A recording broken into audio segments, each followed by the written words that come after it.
Hello everyone, welcome to my YouTube channel S J classes. आज के class में हम लोग देखेंगे जो स्टैंडर्ड 9 है उसका चैप्टर 4 एटॉमिक स्ट्रक्चर। इससे पहले मैंने चैप्टर 3 जो था वो मैंने कंप्लीट कर दिया है, एटम्स मॉलिक्यूल्स एंड आयंस। जो भी नहीं देखे हो पहले उसको देख लोगे ताकि आपका वो बेसिक जो है वो क्लियर हो जाए। और इस चैप्टर सबसे इम्पॉर्टेंट पूरे 9 क्लास का केमिस्ट्री में जो सबसे इम्पॉर्टेंट चैप्टर बोलेंगे वो ये है। इसी चैप्टर से हम लोग समझेंगे कि कैसे जो सबसे स्मॉलेस्ट पार्टिकल है हमारा जो भी एटम है उसका, कैसे उसका कौन कौन डिस्कवर किए हैं और कहाँ से वो आया, वो सब इस वीडियो में आज हम लोग जानेंगे। तो आज के क्लास में हम लोग उन तीनों के बारे में, इलेक्ट्रॉन प्रोटॉन न्यूट्रॉन, उनका डिस्कवर कैसे हुआ, कौन सा रे से, किस तरह से ट्यूब से उसको पास किया गया, वो सारा चीज़ हम लोग जानेंगे। लेकिन ये जो तीनों साइंटिस्ट हैं जिन्होंने इसका डिस्कवर किया, इलेक्ट्रॉन का, प्रोटॉन का और न्यूट्रॉन का, इन तीनों के अलग अलग साइंटिस्ट हैं और तीनों ने अलग अलग इनका डिस्कवर किया। तो वो हम लोग वीडियो के लास्ट में हम लोग जानेंगे। इन तीनों का जो बायोग्राफी है जो भी है वो सब हम लोग लास्ट में जानेंगे कि किस तरह इसका डिस्कवर हुआ। फिलहाल हम लोग जो सबसे इम्पॉर्टेंट टॉपिक है आज का वो हम लोग पढ़ेंगे कि जो भी हमारा एटॉमिक नंबर या मास होता है, कैसे कभी भी एटॉमिक नंबर कभी सेम हो जाता है, कभी एटॉमिक मास सेम हो जाता है, कैसे ऐसा होता है, कभी डिफ़र कर जाता है। जो डाल्टन्स लॉ था वो फेल कैसे हो गया, क्यों उन्होंने कहा था कि कोई जितने भी पार्टिकल्स हैं, जितने भी एलिमेंट हैं, सेम एलिमेंट सेम एटम के जो पार्टिकल होंगे वो सेम होंगे, लेकिन वो रूल फेल कर गया था। तो ये सब कैसे फेल हुआ वो हम लोग आज जानेंगे आज के वीडियो में कि किस तरह से वो उनका वो लॉ फेल हो गया।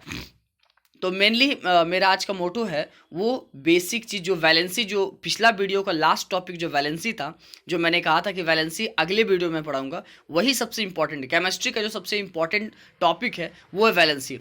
अगर आपको वैलेंसी आता है, बोर्स मॉडल अगर आपको अच्छे से समझ में आ गया है, तो आप केमिस्ट्री में जितने भी रिएक्शन, क्लास 10 तक में जितने भी रिएक्शन होंगे, आप सारा रिएक्शन खुद से कर लोगे।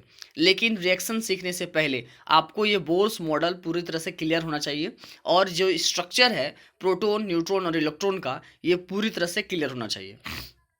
तो चलो हम लोग स्टार्ट करते हैं आज का हमारा वीडियो।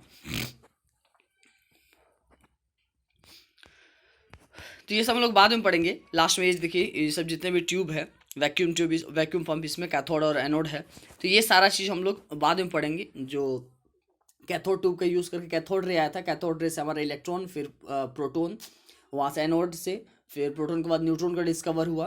तो ये सारा चीज़ हम लोग बाद में पढ़ेंगे। आज हम लोग सीधा स्टार्ट करेंगे कि इलेक्ट्रॉन, प्रोटॉन और न्यूट्रॉन के बारे में, बोर्स मॉडल।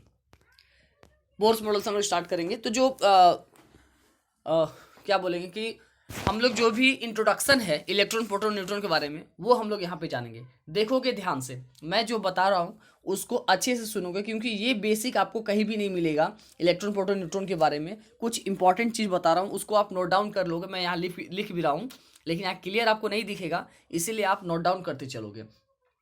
तो यहाँ पे सपोज करो ये हमारा इलेक्ट्रॉन, ये हमारा प्रोटॉन, ये हमारा न्यूट्रॉन। अब देखोगे यहाँ पे, याद रखोगे हमेशा कि इलेक्ट्रॉन का खोज कौन किया? J Thomson. इलेक्ट्रॉन खोज जे थॉमसन। प्रोटॉन का खोज गोल्डस्टीन। और न्यूट्रॉन का खोज वो हो गए जेम्स चैडविक। जेम्स चैडविक ने इसका खोज किया। ये हो गया डिस्कवर कि न्यूट्रॉन, इलेक्ट्रॉन और प्रोटॉन, इसका डिस्कवर किसने किया, ये आप लिख लोगे। उसके बाद ये तो इसका डिस्कवर हो गया। अब ये जो इलेक्ट्रॉन, प्रोटॉन, न्यूट्रॉन है, आपको पता होना चाहिए कि इलेक्ट्रॉन पे माइनस चार्ज होता है,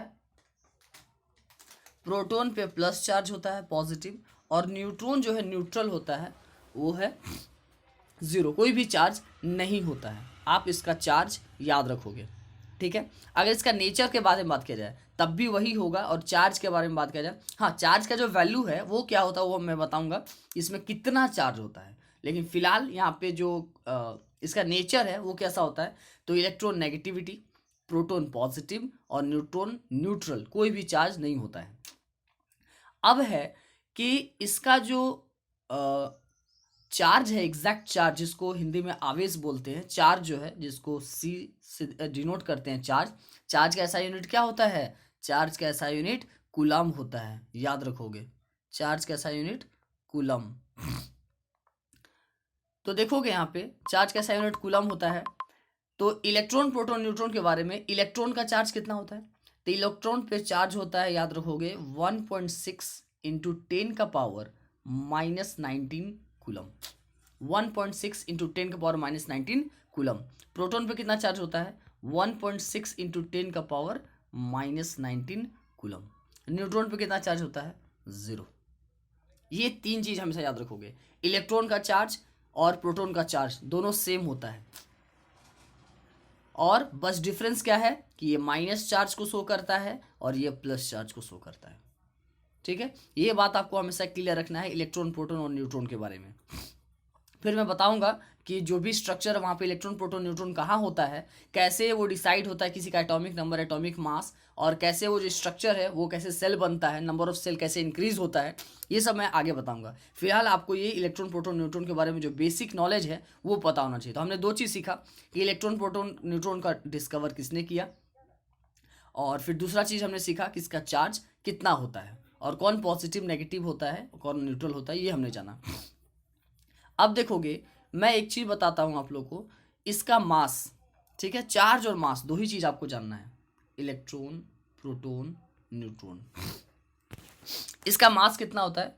तो इलेक्ट्रॉन का मास होता है 9.1 इंटू 10 का पावर माइनस 28 ग्राम।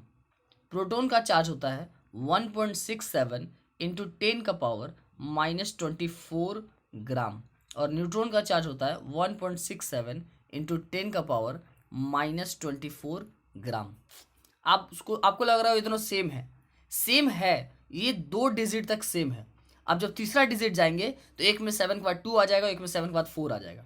ठीक है, तो अभी आपको उतना नहीं जानना है, अभी आप इतना ही जानो कि इसका मास इतना होता है ग्राम में। ठीक है, मैंने जो बताया वो ग्राम में, अगर केजी में हो तो सारा वैल्यू सेम रहेगा, बस 10 का पावर में चेंजेस आएगा। ये 10 का पावर माइनस 31 केजी हो जाएगा, ये 10 का पावर माइनस 27 केजी हो जाएगा, ये भी 10 का पावर माइनस 27 केजी। बाकी वैल्यू सेम रहेगा, 1.67 का 1.67 रहेगा, या 9.1 का 9.1 रहेगा। तो ये इसका मास हो गया, हमेशा याद रखोगे इसका मास, आप इसको कॉपी में लिख लोगे, ये सब इंपॉर्टेंट है। ये सिर्फ ऐसा नहीं कि स्कूल के एग्जाम के लिए, आप हमेशा स्कूल के एग्जाम के लिए मत पढ़ो। एग्जाम में रिजल्ट जो आता है वो आपको ये नहीं दिखाता है कि आप इतना जानते हो, नहीं, वो आपके नॉलेज को नहीं, बस उस एग्जाम का रिजल्ट बताता है कि उस एग्जाम में आपका कितना मार्क्स आया, बस, और कुछ नहीं।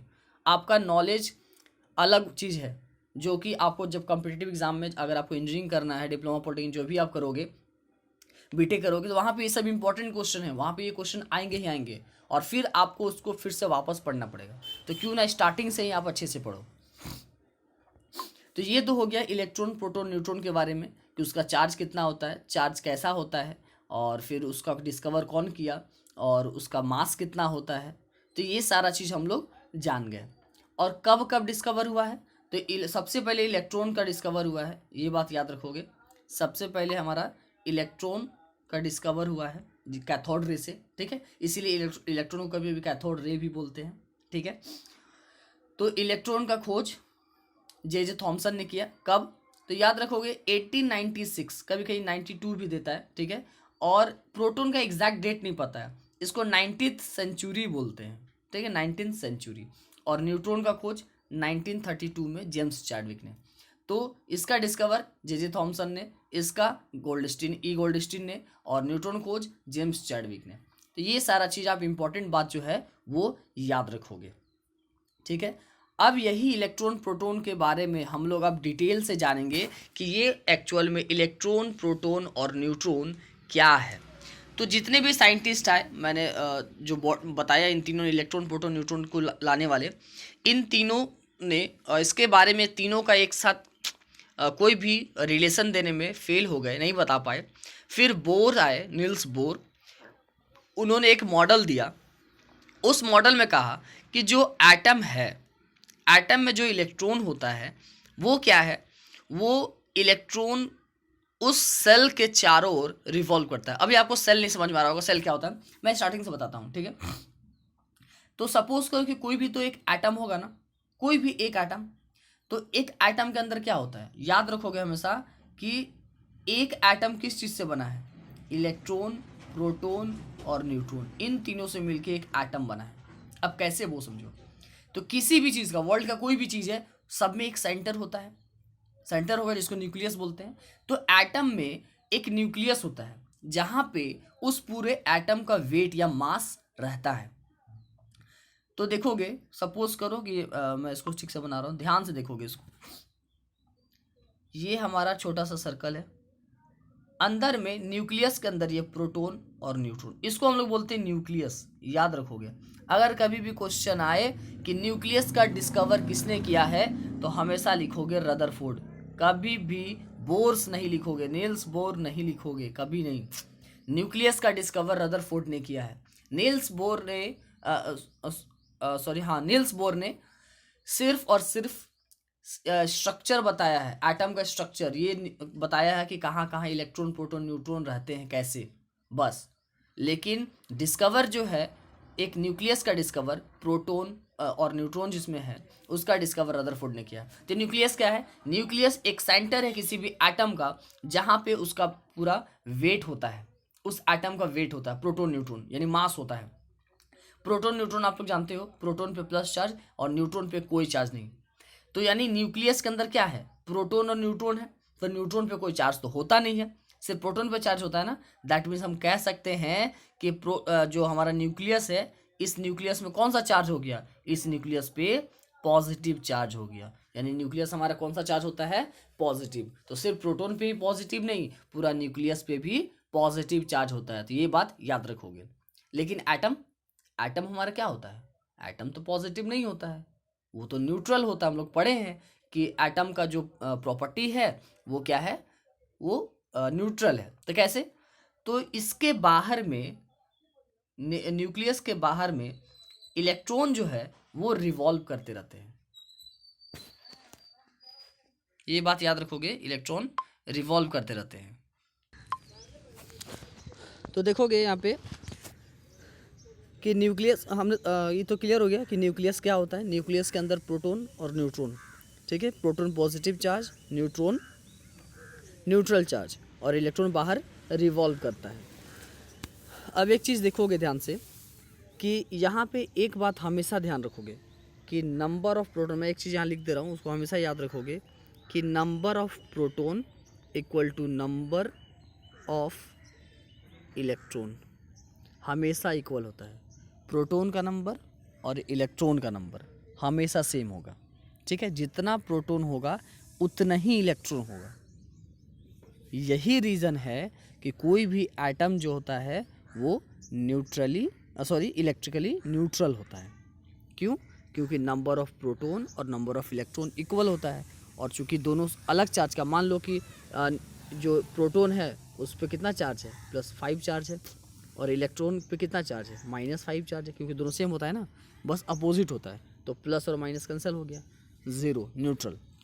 तो जितना प्रोटॉन उतना इलेक्ट्रॉन, नंबर ऑफ दोनों का सेम होता है, तो सेम होने से जो वैल्यू है वो कैंसिल आउट हो जाएगा, क्योंकि अपोजिट चार्ज का है दोनों, इसीलिए पूरा एटम जो हमारा वो क्या हो जाएगा, वो न्यूट्रल।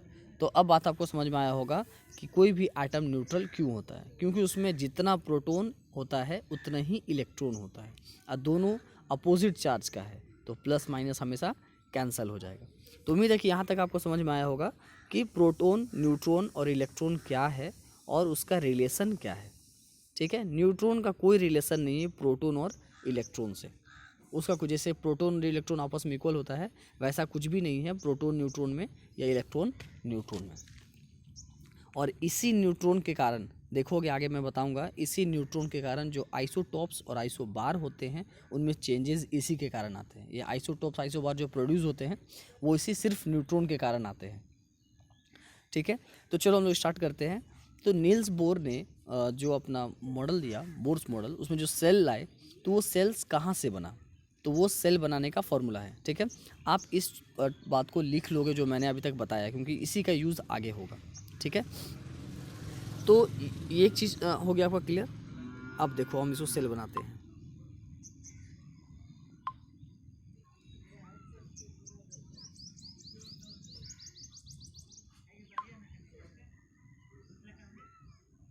ये न्यूक्लियस हो गया हमारा, ये हो गया पहला सेल, ये दूसरा सेल, ये तीसरा सेल और ये चौथा सेल।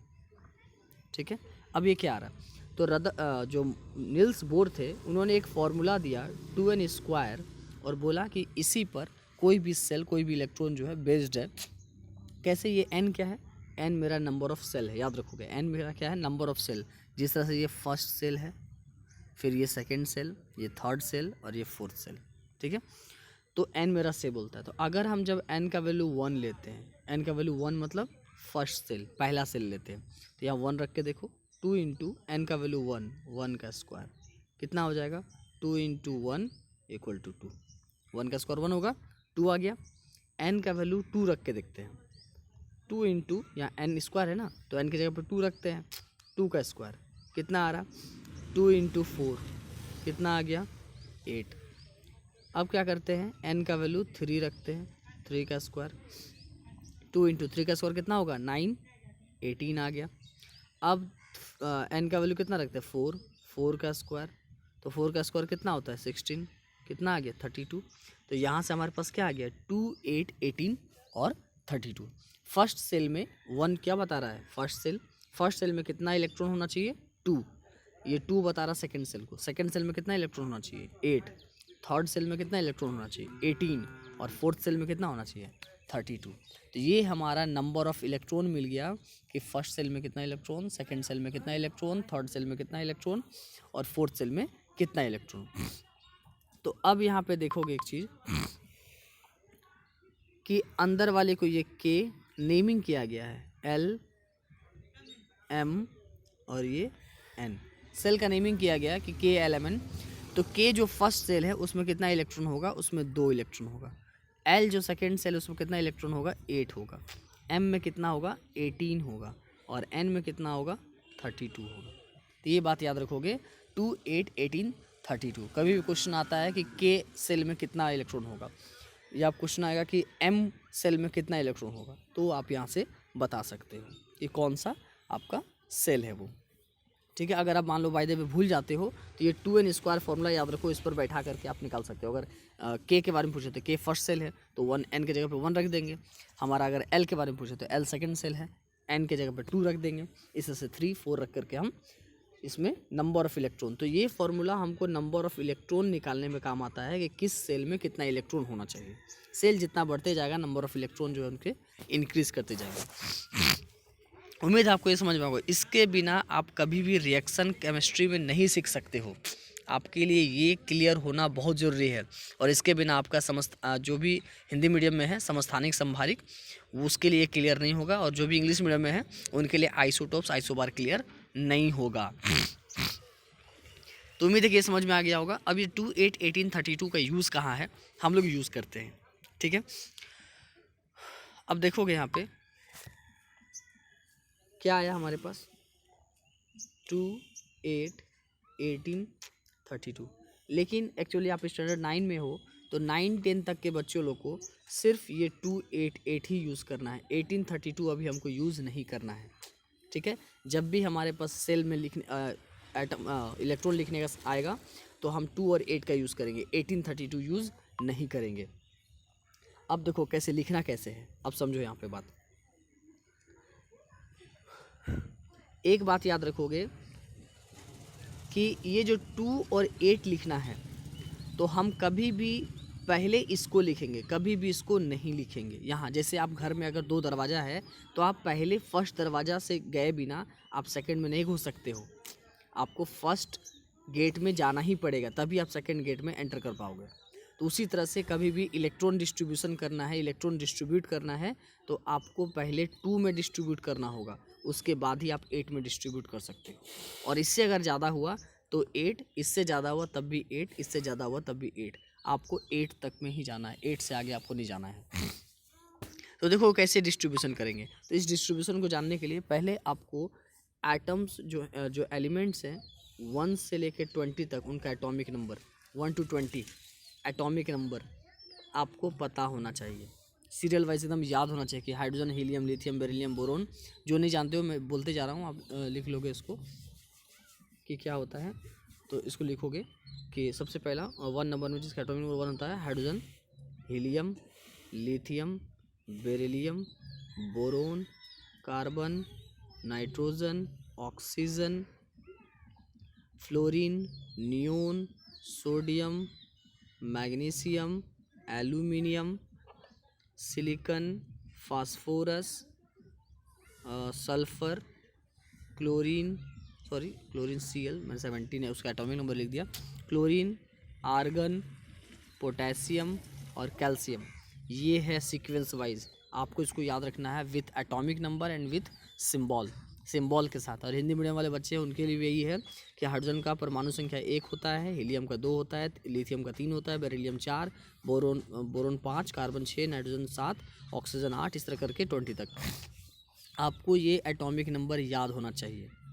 तो ये जो बोर्स मॉडल है, ये बोर्स मॉडल हम लोग अभी लिखना स्टार्ट करेंगे। 2-8 को कैसे उसको अरेंज करेंगे, इसको इंग्लिश में बोलते हैं इलेक्ट्रॉनिक कन्फिगरेशन। तो इलेक्ट्रॉनिक कन्फिगरेशन सीखने से पहले मैं कुछ आपको बताता हूँ कि एटॉमिक नंबर लिखते कैसे हैं। एटॉमिक नंबर और एटॉमिक मास में डिफरेंस मैं आपको पहले बताता हूँ, उसके बाद मैं आप लोगों को बताऊँगा कि इसको लिखना कैसे है इलेक्ट्रॉनिक कन्फिगरेशन। तो देखोगे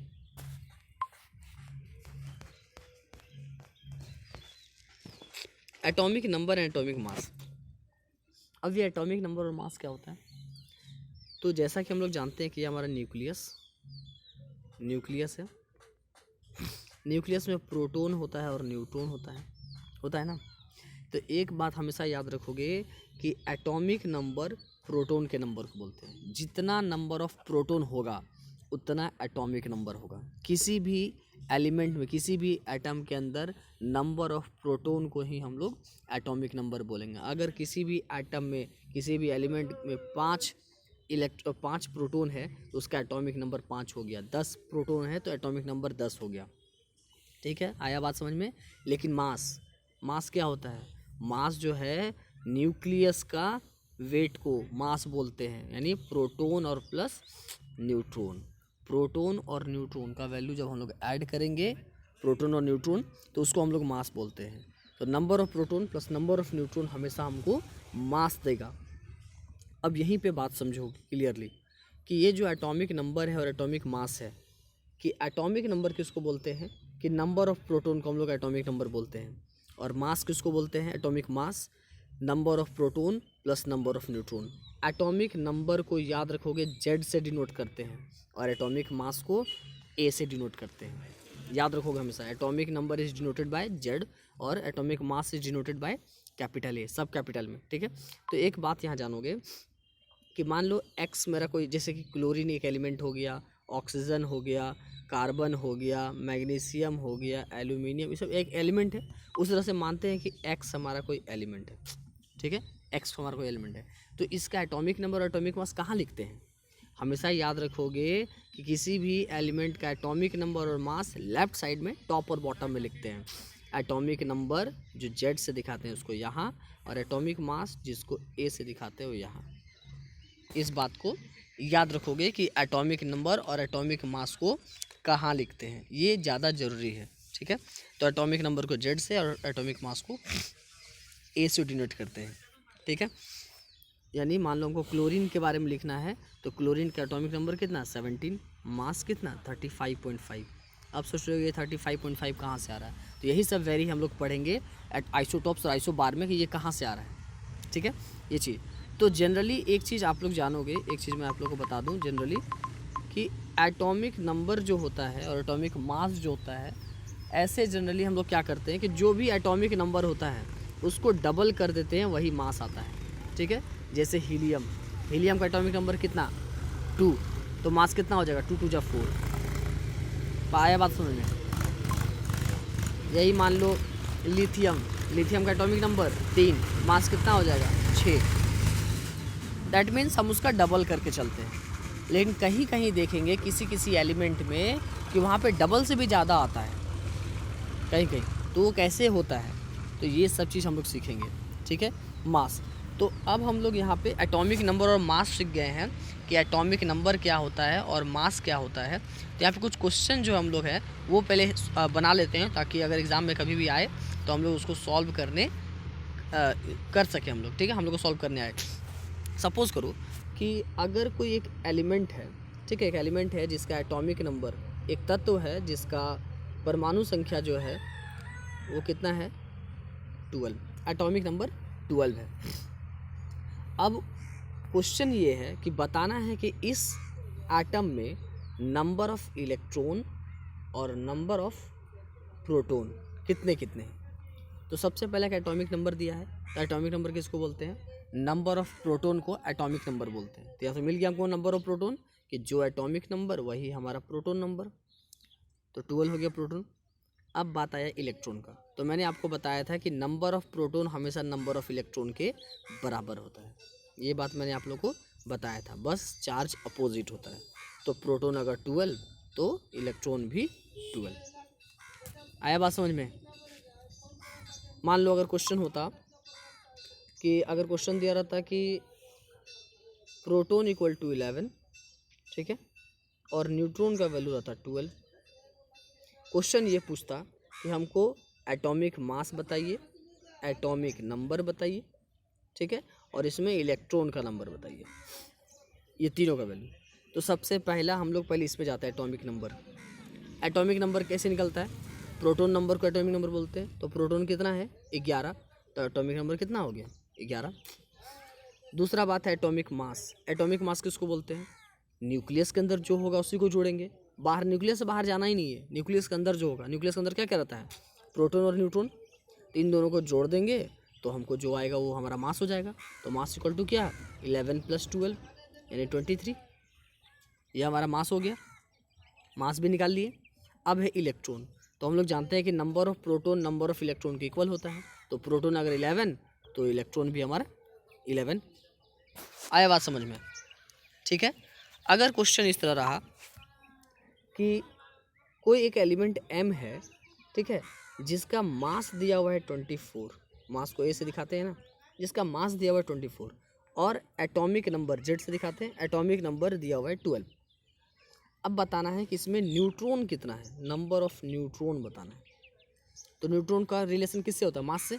मास कैसे निकलता है, प्रोटॉन प्लस न्यूट्रॉन, तो मास इक्वल टू यानी a equal to proton plus neutron, यही ना होता है।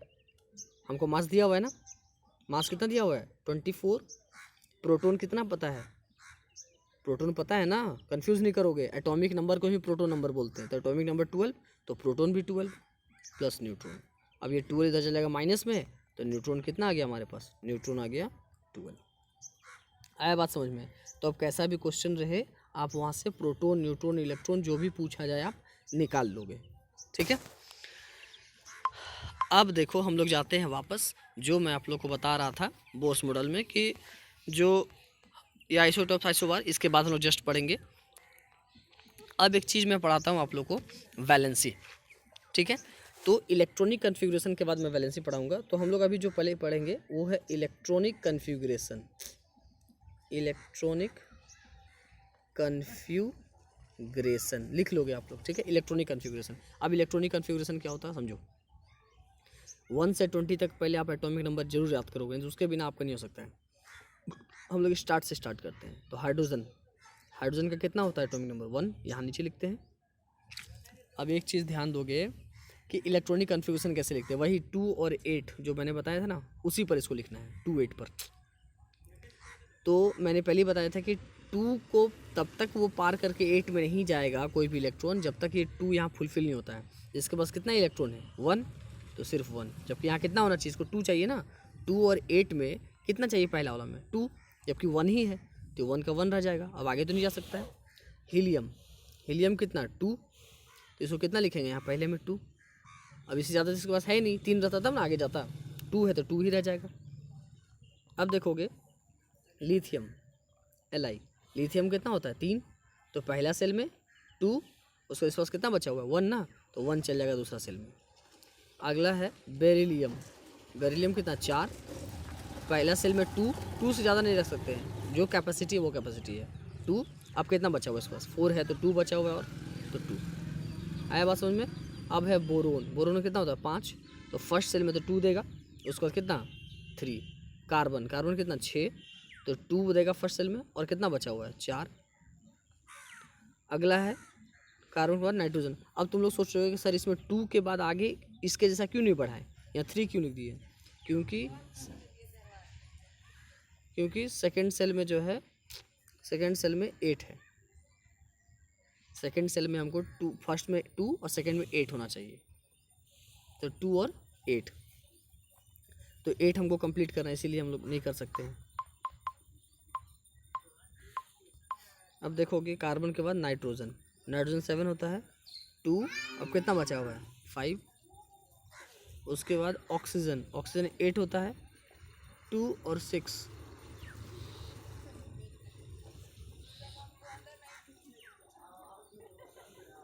उसके बाद फ्लोरीन, फ्लोरीन 9, 2 और 7। उसी तरह से नियोन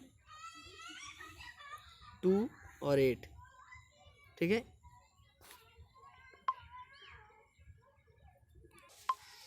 उसके बाद हम लोग देखेंगे नियोन के बाद सोडियम जिसका 11 होता है, 2 और 8 10 और 1 11, 8 से ज़्यादा हम इसमें नहीं दे सकते, इसमें 9 हम यहाँ पे नहीं कर सकते हैं, याद रखोगे, ठीक है। 8 होगा, 8 से ज़्यादा आएगा तो 8 इधर आगे में 1 लिख दोगे, 8 से ज़्यादा में हमेशा 1 लिख दोगे। सोडियम, उसके बाद मैग्नीशियम, मैग्नीशियम कितना होता है 12, तो 2 और 8 10 हो गया, कितना बचा हुआ है 2 बचा हुआ है यहाँ पे 2। उस तरह से एल्यूमिनियम, एल्यूमिनियम कितना 13, तो 2 और 8 10 और 3 13।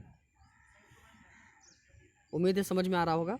इसी तरह से आप लास्ट में 3 4 5 और यहाँ फिर से अगर 2 8 8 आता है तो फिर इससे ज़्यादा आता है तो 1 यहाँ लिखना है, इस तरह से आगे बढ़ना है, ठीक है। 8 से ज़्यादा कहीं हमको नहीं लिखना है, 8 तक लिखना है, और जब तक वहाँ 8 कंप्लीट नहीं होता उसका अगला सेल में हम लोग नहीं जा सकते हैं। तो उम्मीद है कि आपको ये समझ में आए, सबको इलेक्ट्रॉनिक कन्फिगुरेशन बोलते हैं, तो 1 से 20 तक आप लोग लिख लोगे, ये हो गया हमारा इलेक्ट्रॉनिक कन्फिगुरेशन। अब इसी इलेक्ट्रॉनिक कन्फिगुरेशन के हेल्प से हम लोग जानेंगे कि वैलेंसी क्या होता है, ठीक है। ये सबसे इम्पॉर्टेंट मोस्ट इम्पॉर्टेंट टॉपिक है वैलेंसी, वो देखोगे वैलेंसी क्या होता है। तो वैलेंसी में देखोगे कि वैलेंसी को क्या बोलते हैं, सिंपल सा एक छोटा सा वर्ड में बोलेंगे अगर कि वैलेंसी इज़ अ, अगर वैलेंसी का बात करें हम लोग,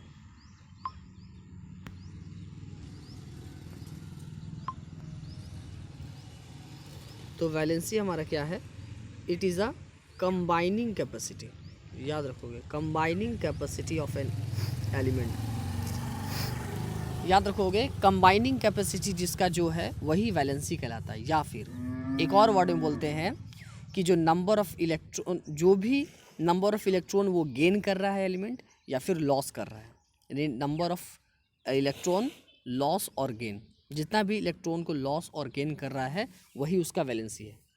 अगर डिफिनेशन नहीं समझ में आया तो देखो इसका मतलब क्या होता है वैलेंसी का मतलब। सपोज करो अब एक चीज़ याद रखोगे कि ये लॉस और गेन कैसे होता है, ठीक है।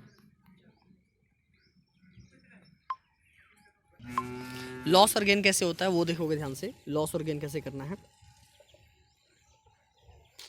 एक बात बताओ, सपोज करो कि आप और आपके दोस्त 2 जन अगर मूवी देखने जा रहे हो, मूवी में 2 जन हो आप लोग, ए और बी, सपोज करो 2 दोस्त हो ए और बी, अब मूवी देखने जा रहे हो, तो मूवी का जो टिकट है वो टिकट का कॉस्ट है 10 रुपीज़, और ए के पास है 2 रुपीज़ और बी के पास है 8 रुपीज़, और मूवी देखने जाना है। अब इसमें देखो इस तरह से केस में तो कोई नहीं मूवी देख सकता है, दोनों में से किसी के पास सिंगल 10 रुपीज़ नहीं है। लेकिन अगर इन दोनों में से कोई एक जन अगर पैसा अपना दे दे किसी को तो 10 रुपीज़ हो जाएगा उसके पास, और फिर वो कोई एक जन मूवी देखने जा सकता है। अब बात यहाँ समझो, 2 रुपया इसको देना आसान होगा या 8 रुपया इसको देना आसान होगा, 8 रुपीज़। तो आप बोलोगे कि नहीं 2 रुपीज़ जो है 2 रुपया जो है इसको देना आसान है, 2 रुपया ये 8 वाले को बी को दे देगा आसानी से। तो बस यही कॉन्सेप्ट वैलेंसी में ध्यान रखना है कि इलेक्ट्रॉन, ये जो रुपीज़ मैं बोल रहा हूँ ना उसको इलेक्ट्रॉन मान के चलोगे कि कितना इलेक्ट्रॉन कोई किसी को दे सकता है। तो जिसके पास ज़्यादा इलेक्ट्रॉन होगा वो कभी देगा नहीं देगा, जिसके पास कम इलेक्ट्रॉन होगा वही देगा, ठीक है।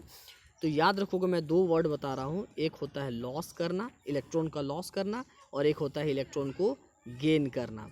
तो जो इलेक्ट्रॉन को गेन करता है उस पर माइनस चार्ज होता है, नेगेटिव, और जो इलेक्ट्रॉन का लॉस करता है उस पर पॉजिटिव चार्ज होता है। और जो इलेक्ट्रॉन को लॉस करता है उसको बोलते हैं मेटल, याद रखोगे, और जो इलेक्ट्रॉन को गेन करता है उसको बोलते हैं नॉन मेटल। ये चीज़ क्लियर रखोगे। मेटल किसको बोलेंगे? जो इलेक्ट्रॉन का लॉस करे, यानी पॉजिटिव चार्ज। मेटल पे कौन सा चार्ज होता है? पॉजिटिव। और गेन कौन करेगा? नेगेटिव वाला, और नॉन मेटल उसको बोलते हैं। तो अब देखो गेन और लॉस कौन करेगा, ठीक है।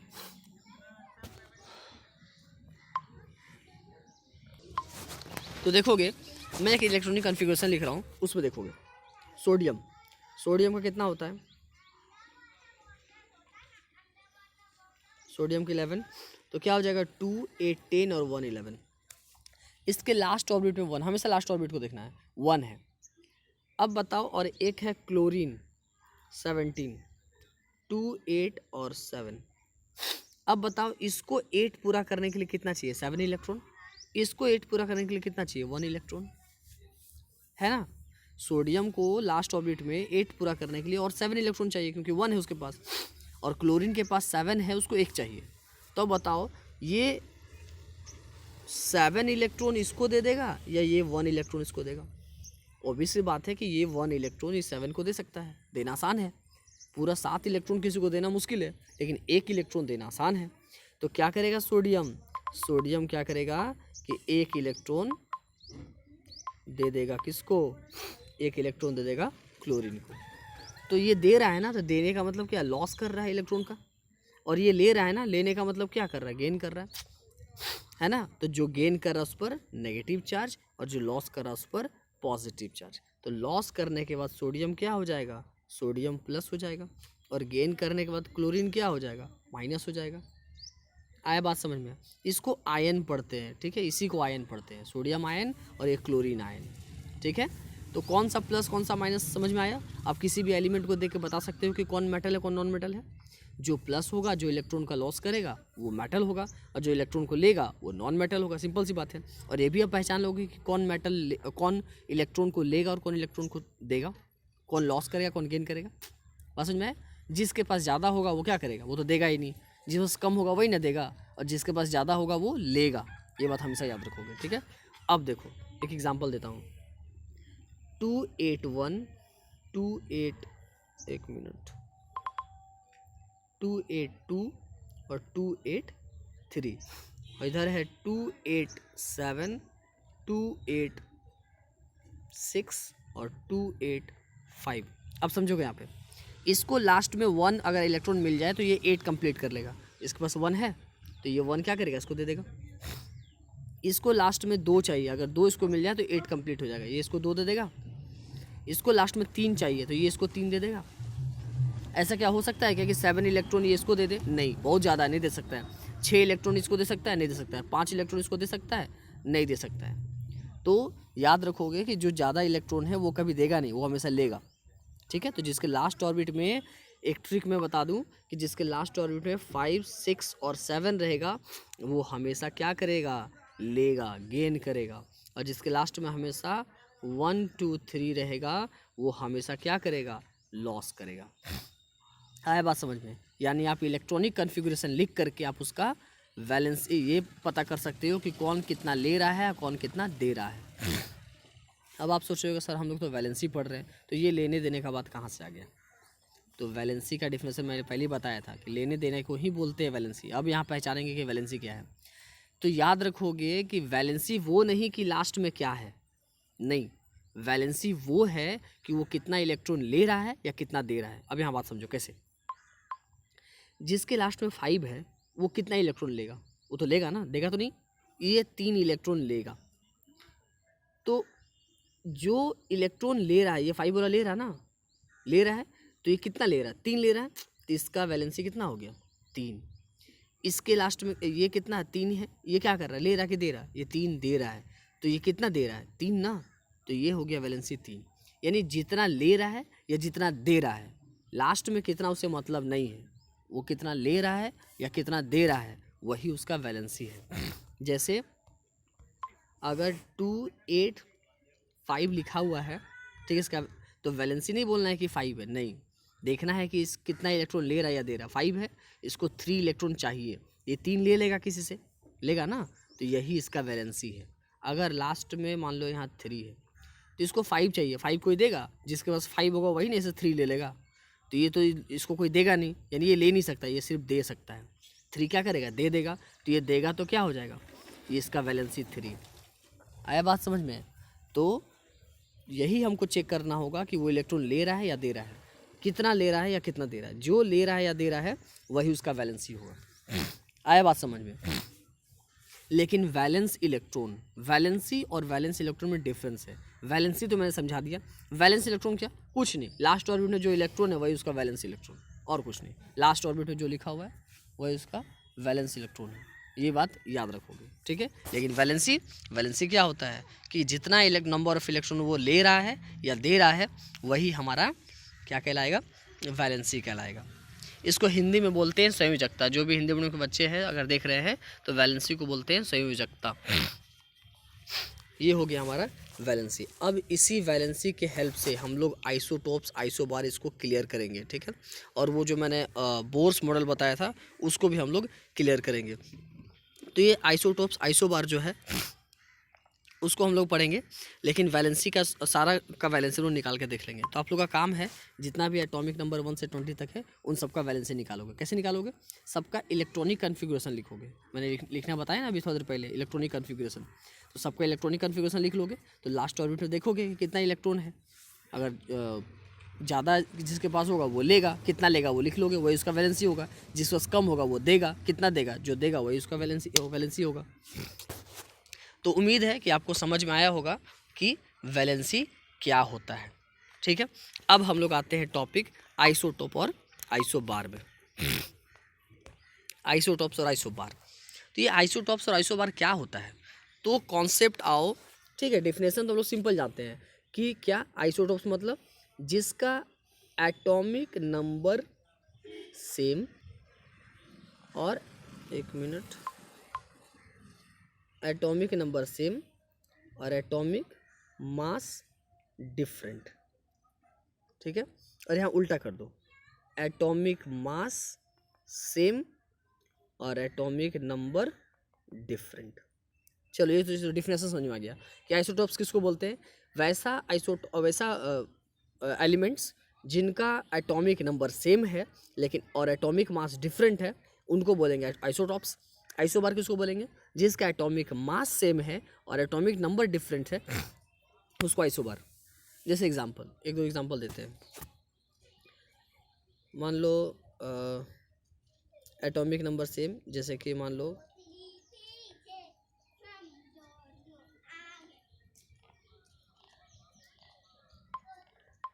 कोई भी एग्जांपल, अगर एग्जांपल ले तो क्लोरीन का ही ले लेते हैं।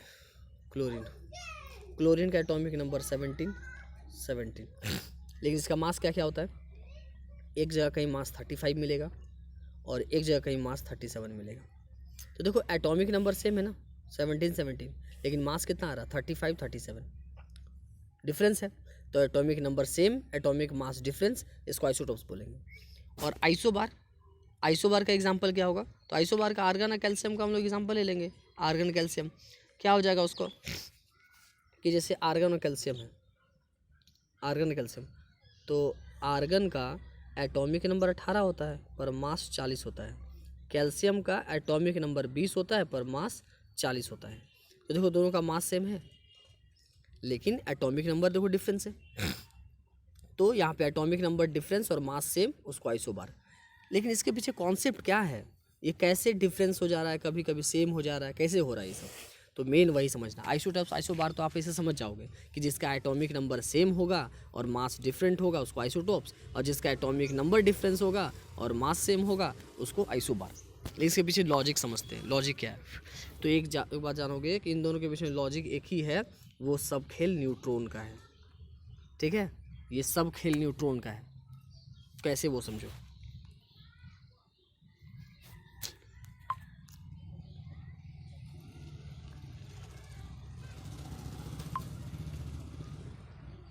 ये हो गया हमारा न्यूक्लियस जिसमें प्रोटॉन और न्यूट्रॉन है और बाहर इलेक्ट्रॉन। अब एक बात समझो, जो आइसोटॉप्स होते हैं, आइसोटॉप्स में एटॉमिक नंबर यानी जेड जो है वो सेम होता है, ठीक है, सेम। और जो एटॉमिक मास ए जो होता है वो डिफरेंट होता है, अलग होता है। जैसे एग्जांपल है, वो एग्जांपल मैं लिख दे रहा हूँ। क्या मैंने एग्जांपल लिया था?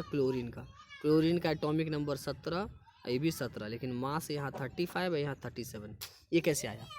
अब देखो समझो यहाँ पे, चूँकि एटॉमिक नंबर क्या होता है? Number of proton. तो नंबर ऑफ प्रोटॉन यहाँ कितना हो जाएगा? 17। क्लोरीन है तो 17 होगा। आया बात समझे? लेकिन मास डिफरेंस हो रहा है। मास कैसे निकलता है? मास निकलता है प्रोटॉन प्लस न्यूट्रॉन से। तो क्या होता है यहाँ पे कि कभी कभी, क्योंकि हमने न्यूट्रॉन का कोई भी रूल नहीं पढ़ा है।